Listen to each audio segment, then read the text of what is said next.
Welcome back, everyone, to Tell Me Everything, No Secret Left Behind. I'm Rachel Weaver, co-host with the beautiful one and only Anna Demergis. You're so generous. I love that. Thank you so much. We are so excited because we have an extraordinarily beautiful, inside and out, intelligent celebrity, soon to be book author, doctor, Miss Simone. Simone, I can't even begin to tell you how excited Anna and I are to have you on our show today. Thank you so much for having me, both of you. You are just so gorgeous. I'm so excited that you two are doing a show together. Well, we're just as excited to have you as one of our guests because Simone Bien is a world-renowned TV therapist. She also has her own practice. She has tremendous amount of insight into relationships, and I just think that you are just one of the most extraordinary people I've ever met in my life because she's so authentic and honest. And I fell in love with her the first time I met her, and we reconnected now, I don't know how many years later.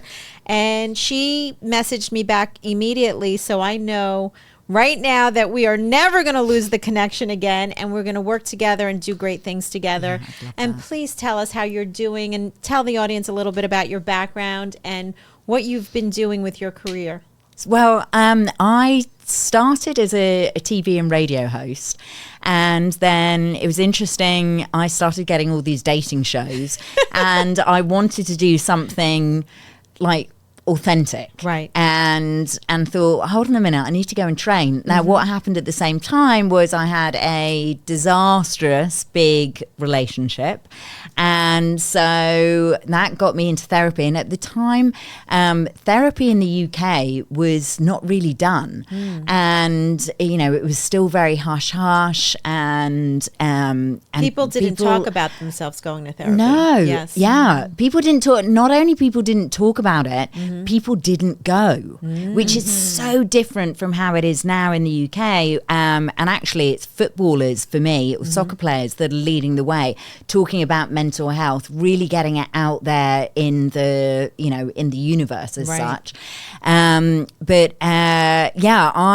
went and trained as a psychosexual and relationship therapist. Wow, that's a mouthful. Yeah, psychosexual relationship therapist. Oh, I got it. Okay. We have a few people we'd like mean? to send. Tell us, what does that mean? It just means it's to do with the psychology of sex. So it's not sort of like just, you know, this is how you get it up, or this is, you know, how you orgasm, or it's beyond that. It's beyond the physical, and it's to do with the mental and the emotional aspect as well.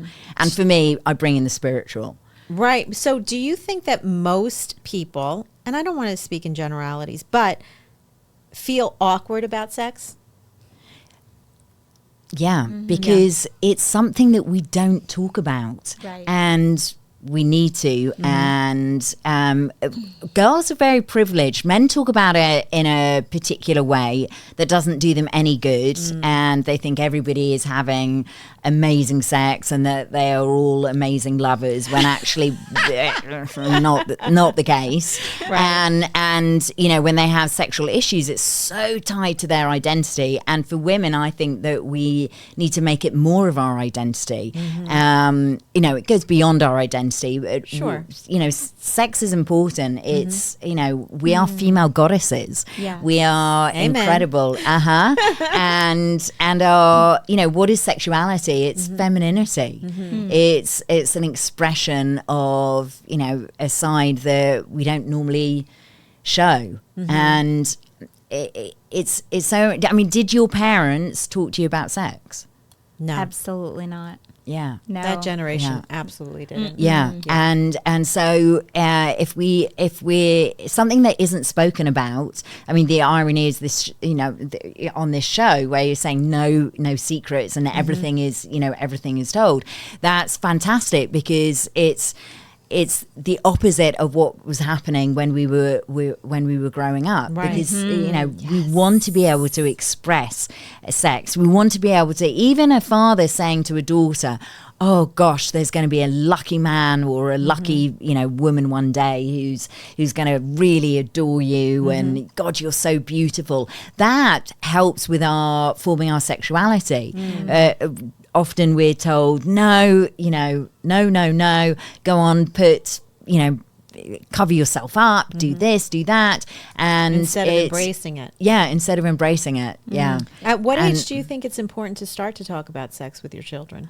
I think we can talk about sex when they're not sex per se, but their body and them connecting with their body when they're very young. So a friend of mine, and this story involves Simon Cowell, which I'm like, oh my gosh, this poor girl. But a friend of mine, her daughter was sort of, just as children do, not realizing how explicit can we be on here?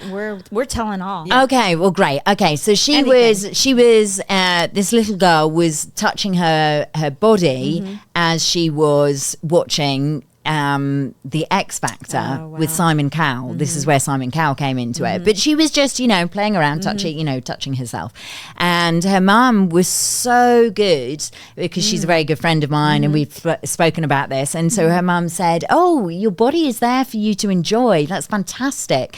Just do it in the privacy of your room. And her girl was 4 years old. So she had that conversation when she was 4 years old, it's so true. Little boys, you see them, little babies, boys, will touch themselves, and the body reacts in a certain way. The body reacts often in a pleasurable way, which is what it's supposed to be doing. Right. It's not a case of taking someone's hand away. Don't do that. That bad girls do that, or naughty boys do that. What you've got to do is oh, okay, yes, you're enjoying your body. That's great. In the privacy of your room. Right. The kids will forget and on about, but you haven't shamed them. Right. And that's what's really, really important. We've got to unprogram all of the shaming that we've had, either from our parents without, necessarily meaning it, but parents, schooling, and here in the States where there's abstinence, that's, as in abstinence programs, that can be, without, I don't want to get political, but that can be, I've just seen the effects of that. Right. That where you shut something off, something off that's natural. Yeah. Right. And I have a question, because we're talking about kids, and I'm wondering how much of this new epidemic of sex addiction comes from, because it's very natural, young, our brains are developing between 3 and 10 years old, and children don't understand why something feels good, right? And if there's other bad things, traumatic experiences happening in the home with the parents, abuse, different things that are going on, and the child feels, oh, that feels good, and the parent shames them, don't touch, don't do that, that's inappropriate, but they know it feels good. So then what they do is they hide that feeling, and they carry this secret along with them, but it feels good, so they continue using this as a tool to cope with things throughout their life. And then it transpires into,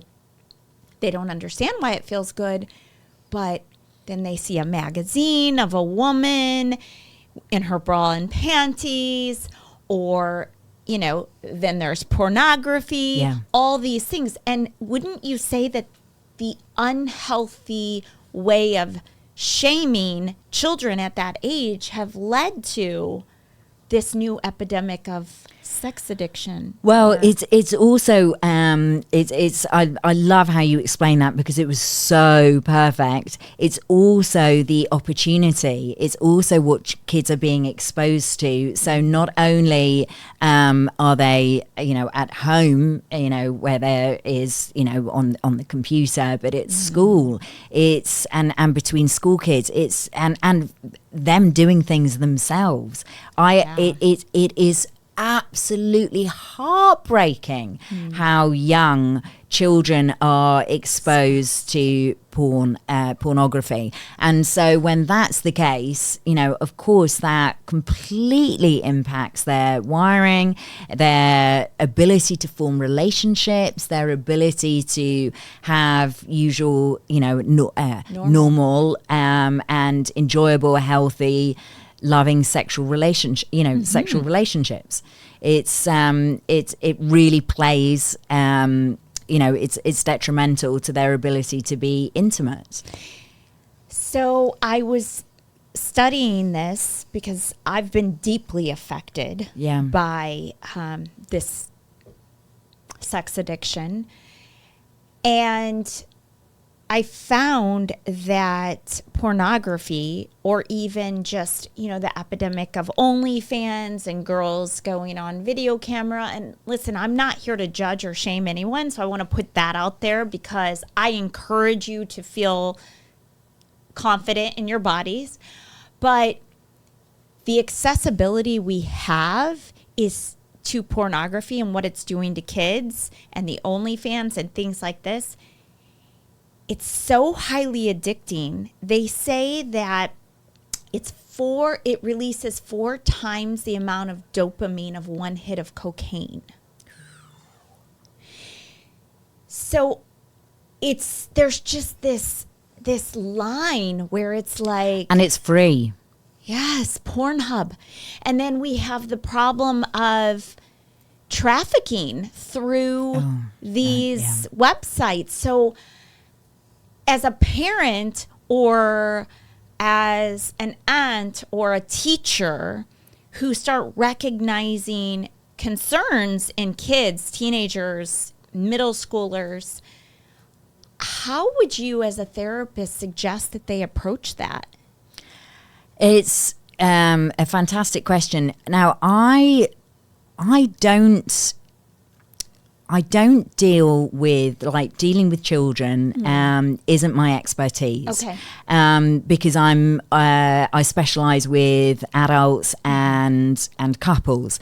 But I think what is really important is talking about the adults, is the adults feeling comfortable and the adults being able to express themselves openly, so that they're having open conversations with their children. And that's what's really, really key. If we don't have a healthy relationship with our sexuality, it's going to be very difficult to be able to have an open, honest, authentic, and educational, discussion with our young people. Yeah. Well, I find this very fascinating. I mean, you sound an expert. It's so interesting, like the education that you've given yourself and the training that you've done as well. It's so fantastic that you're so informed and can share that. Well, it probably wasn't by choice originally. Well, somehow it has been your calling. Yes, it has been. And I think for me, I see a lot of adults. See, adults don't have real conversations with each other. And I think partially that is how we grew up, right? Because our parents didn't have the open conversations that you're talking about having children with. Instead, they would shame. And then it's developed into these unhealthy children that grew into being unhealthy adults. And instead of choosing a narcotic or alcohol, they chose a brain processing addiction, which turned into sex addiction, which then turns into betraying themselves and everyone they love because they keep this secret. Yeah, and what's on the other side of sex addiction is something called sex anorexia, which you'll see a lot more women experience, where there is a complete shutdown and fear of sex. And it's two sides of the same coin. You know, what is driving it is the shame. So it's really important for, you know, just to have these conversations that you're having. So I'm very grateful that you two are so open and that can have these, you know, share this information with people. Yeah. Educate everybody. So we're going to do a quick